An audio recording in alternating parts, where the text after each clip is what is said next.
Welcome to Aadya TV. మనతో పాటు BRS రాష్ట్ర నాయకులు కాజమల్లి ఉన్నారు. ఆయన అడిగి తెలుసుకునే ప్రయత్నం చేద్దాం. సార్ నమస్తే. నమస్తేనా సార్ చెప్పండి సార్, ఈ యూనివర్సిటీ అంటే అబ్దుల్ కలాం యూనివర్సిటీకి సంబంధించి మహమ్మద్ అబ్దుల్ కలాంకి సంబంధించి యూనివర్సిటీ భూములలో ఎందుకు మరి రాష్ట్ర ప్రభుత్వం కన్నేయడం జరిగింది? ఏ విషయంలో ఎన్ని ఎకరాల భూమిని లాక్కుంటుంది? యాక్చువల్లీ 1998లో యూనివర్సిటీ ఫామ్ అయినప్పుడు 300 acres ల్యాండ్ ఇస్తామని సెంట్రల్ గవర్నమెంట్ కమిట్మెంట్ ఇచ్చారు. దాని తర్వాత ఓన్లీ 200 acres ఇచ్చారు. దాని తర్వాత ఇందులో 29 years చరిత్రలో చాలా యూనివర్సిటీ మెల్లగా డెవలప్ అవుతున్నారు. దానికోసం కూడా సెంట్రల్ నుంచి చాలా ఎక్కువ ఏం ఫండ్స్ రాలేదు. స్టేట్ గవర్నమెంట్ కూడా అప్పుడు 1998లో ఏమో ఎక్స్ట్రా ఆయనకు ఏమైనా సపోర్ట్ చేయలేదు. కానీ బేసికల్లీ రిక్వైర్మెంట్స్ ఏముంది దాంతోనే. ఎందుకంటే ఈరోజు యూనివర్సిటీ స్టూడెంట్స్ వచ్చి కేటీఆర్ కలిస్తే బాధాకరం ఏమంటే అక్కడ ఉంది గర్ల్స్ హాస్టల్లో కూడా సరిగా జగ లేకుంటే డార్మెటరీస్ చిన్న చేసుకొని కుకింగ్ ఏరియాస్ ఎక్కడెక్కడ వేకెంట్ ప్లేస్ ఉంది అక్కడ అకామిడేట్ చేస్తున్నా అంటే అది చాలా బాధాకరం.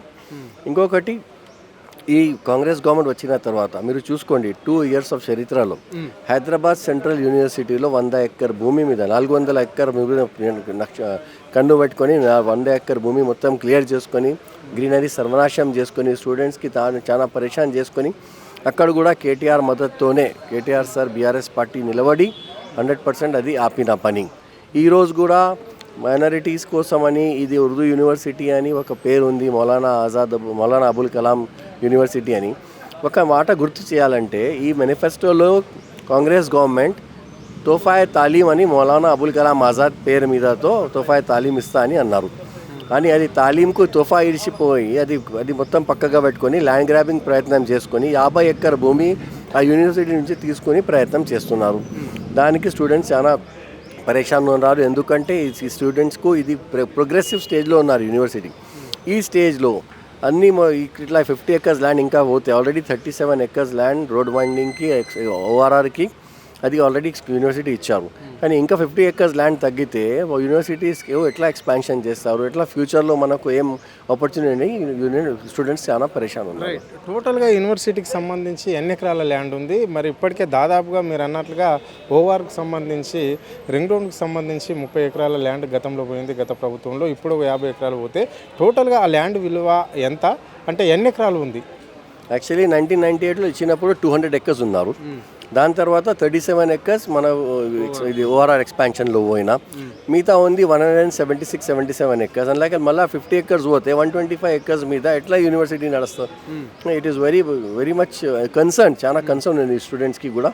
వాళ్ళు కేటానికి అదే అంటున్నారు, సార్ మనకు ఫ్యూచర్ ఉన్నారు, యూనివర్సిటీలో గర్ల్స్ హాస్టల్ లేదు, బాయ్స్ హాస్టల్ సరిగ్గా లేదు, దాని ఎక్స్పాన్షన్ కోసం మళ్ళీ వేరే రకాల్లో ఉంది. ఎడ్యుకేషన్ గ్యాప్స్ ఎక్కడ ఉన్నారో అది ఫుల్ఫిల్ చేయడానికి స్పేస్ కావాలి. ఈరోజు 50 acres ల్యాండ్ పోతే మన ఫ్యూచర్లో ఎట్లా అవుతుందని వాళ్ళు. మరి ఎందుకు మైనార్టీలకి రాష్ట్రంలో మంచి పట్టున్న నాయకులు కూడా ఇక్కడ ఉన్నారు. ఇక్కడ ఎంఐఎం పార్టీ కూడా ఉంది, ఇక్కడ ఓవైసీ అక్బరుద్దీన్ ఉంటాడు, వాళ్ళ అసోద్దీన్ ఉంటాడు ఎంపీఆర్. మరి వీళ్ళందరూ ఉండగా ఇక్కడ మరి ఎందుకు ఈ సమస్యను పట్టించుకోవడం లేదు? ఓన్లీ కేవలం ఇప్పుడు విద్యార్థులు రావడం జరిగింది, ఇక్కడ ఓన్లీ బీఆర్ఎస్ నాయకులను సంపాదిస్తున్నారు. ఎందుకు మరి ఇదంతా కారణం ఏంటి? ఇంత ఎంఐఎం పార్టీ ఇంత బలంగా ఉంటుంది కదా ఈ రాష్ట్రంలో. అన్న 100% BRS party is a secular party. మన స్టేట్కు ప్రమోట్ చేయడానికి, ఎడ్యుకేషన్ ప్రొవైడ్ చేయడానికి చాలా స్పష్టంగా ఉన్నారు. ఎంఐఎం గురించి మాట్లాడితే ఇప్పుడే స్టూడెంట్స్ యూనియన్ అన్నారు కదా, సార్ వాళ్ళ దగ్గర పోతే వాళ్ళు అస్సలు ఏం పట్టుకుంటలేదు, వాళ్ళు ఏం మాట్లాడతలేదు, వాళ్ళ దగ్గర పోతే మనకు ఏం రెస్పాన్స్ రావటం లేదు, ఓన్లీ పెద్ద మాటలు చేస్తున్నారు కానీ ప్రాక్టికల్గా వాళ్ళు ఏం చేస్తలేదు. అందుకే నేను బీఆర్ఎస్ దగ్గర వచ్చారని. రైట్. మరి ఇక్కడ మొన్న మంత్రి అయిన అజరుద్దీన్ కూడా ఉన్నాడు, ఆ పార్టీలో కొనసాగుతున్నాడు గవర్నమెంట్లో. మరి ఆయన అప్రూవల్ అవుతున్నారా? మరి మీ కమ్యూనిటీ తరపు నుంచి కావచ్చు, లేకుంటే విద్యార్థులు కావచ్చు, మీరు సీనియర్ బీఆర్ఎస్ నాయకులే కదా. అజరుద్దీన్ గారికి మైనారిటీ పోర్ట్ఫోలియో వచ్చిన వి అగ్రీ. కానీ where is MLC or where is portfolio రావాలంటే ఒక ఎమ్మెల్యే లేకుంటే ఎమ్మెల్సీ కావాలి. ఇప్పుడు ఆయన ఏమైనా హల్చల్ చేస్తే ఫ్యూచర్లో 3 months తర్వాత ఏమవుతుంది అని కూడా తెలియదు. అందుకు ఆయన కూడా ఇప్పటివరకు సైలెంట్ ఉంది. Hopefully he might react immediately after seeing all this into the media. We expect that the justice shall be done to the student and Manu. Okay, right. చివరిగా చెప్పండి, మరి మీ కార్యాచరణ ఏ విధంగా ఉండబోతుంది యూనివర్సిటీల తరపు నుండి, లేదా మీ బీఆర్ఎస్ పార్టీ నుండి? మరి విద్యార్థులకు ఏం హామీ చేయడం జరిగింది ఉర్దూ యూనివర్సిటీ విద్యార్థులకు?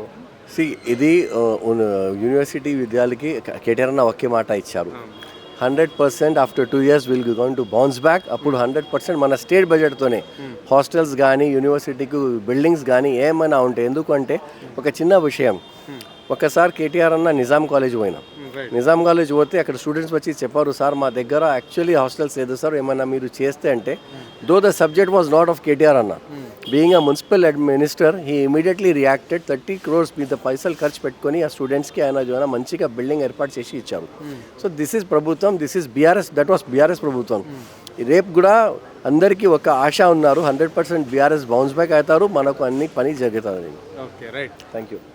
ఇది పరిస్థితి. అంటే ఇక్కడ గతంలో కూడా మనం చూసినాము, సెంట్రల్ యూనివర్సిటీ భూములను కూడా ఈ ప్రభుత్వం లాక్కునే ప్రయత్నం చేసింది. అప్పుడు కూడా బీఆర్ఎస్ పార్టీ ఆ విద్యార్థుల కండదండ ఉండి అక్కడ ఆ భూములను కాపాడవలసి వచ్చింది.